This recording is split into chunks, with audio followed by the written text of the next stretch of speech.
And today we learn a little bit more about the historic and cultural context of the New Testament, along with Doug Greenwald, Preserving Bible Times Senior Teaching Fellow. Doug, for a guy that dressed in grungy camel's hair and ate bugs, John the Baptist had a whole lot of respect. How did he pull that off? Jim, I would suggest that John the Baptist was much more of a protester than a wild-looking man. Contextually, it helps to remember that temple leadership in Jerusalem was totally corrupt, and everyone knew it.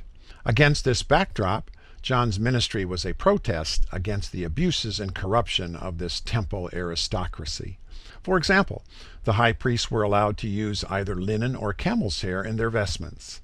Since the high priest during John's day had chosen to wear linen, John chose to wear camel's hair in protest. And by the way, close-cut camel's hair can make for a very attractive tunic.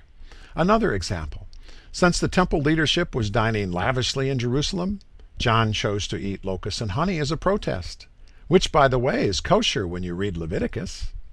And since these corrupt temple leaders were carrying forth in the temple precincts, John chose the wilderness as his prophetic venue to protest their conduct. Because of John's multifaceted protest, many people came to see him as the de facto high priest of the land.